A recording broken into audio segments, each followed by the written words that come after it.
ያሏት ይሄን ልዩ የቻሉበት ምክንያት ምንድነው? አፍው ነው። የአላህ Subhanahu Wa Ta'ala ከልዩ ስሞቹ ትልቅ ቦታ ካላቸው ስሞቹ አንዱ ኢስሙላህ አልዓፍው ነው።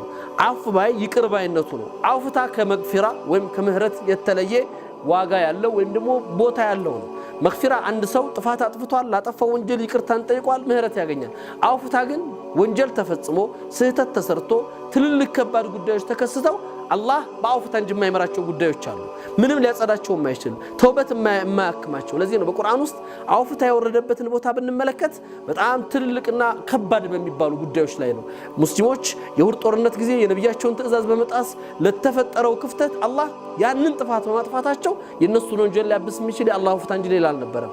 ሰይድና ሙሳ አለይሂ ሰላም አላህ ጋር ሊገናኙ በሄዱበት ጊዜ በኒ እስራኤሎች የነብዩላህ ሙሳን ትእዛዝ ጥሰው ጣዖት ሲያመልኩ ወይም ደግሞ ጥጃን ሲያመልኩ የነበረበትን ጉዳይ አላህ በምንም ሊያክሙ አይችልም። ከእምነት በኋላ ከሄደት ሐቅን ካተረዱ በኋላ ጥፋት ስለነበር የተከሰተው ኢላ ቢአፍላህ ሱብሃነሁ ثم عفونا عنكم ነው የሚለው አላህ። ከዚያም በኋላ ይቅራላችሁ ይላል።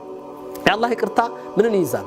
አውፍታ የሚባለው ነገር አንዴ ጥፋት ላጠፋብህ አካል አውፍታ ብያለሁ ያንን ወንጀልና የጠፋውን ጥፋት እድሜ ልክ ስትዘክረው በአጋጣሚው ስታነሳው መኖር አይደለም። አውፍ የሚለው ቃል መህው ነው ማበስ ነው። መግፊራ ይቅርታ የአላህ ይቅርታው ማሪ ከሆነ ወንጀል ሰርቷል ተውበት አድርጓል ተምሯል ያልቃል እዛ ላይ። አውፍታ ሲሆን ግን ምንድነው የነበረውን ያጠፋል ሙሉ ለሙሉ ያጠፋል እንዳልነበር ይቆጥራል እንዳዲስ ይቀበላል ይወዳል። በዛ ስሜት ነው አላህ Subhanahu Wa Ta'ala የሚያስተናግደና ይሄንን መንፈስ ይሄንን ስሜት ለማሟላት ነው ለይለቱል ቀድር ትልቅ ቀን ነው ትልቅ ጊዜ ነው። ይሄን ለይለቱል ቀድር እንልፋበት እንታገልበት ያ ረብ ብለን እናልቅስበት። በዚህ ሌሊቶች ላይ የምትፈስምባ የምትደረግ ዱዓ ተመላሽነት እንደላት ነብዩ መሐመድ ሰለላሁ ዐለይሂ ወሰለም ተናግረዋልና በደንብ ሙባደራ ያደረግን ይሄ አለይል ያደረግን ይሄንን ሌሊት እየታገልን ያመቱ ፋይላችን እንዲስተካከል ባማርና በአላህ ፍታ እንዲወሰንልን ጥረት እንድናደርግበት ነው አደራምነው።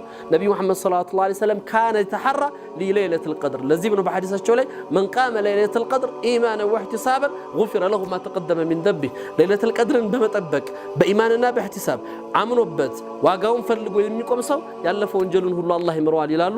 ለይለቱል ቀድር ከሚወፍቃቸው ህይወታቸው ከሚለወጥላቸው ያመታቸው ፋይል በአውፍታ ከሚከፈትላቸውና ምህረቱን ከሚጎናጸፉት ሰዎች አድርገን በቀጣይ በሌላ ጊዜ እንገናኛለን። ወቢላሂ ተውፊቅ ወሰላሙ አለይኩም ወራህመቱላሂ ወበረካቱ።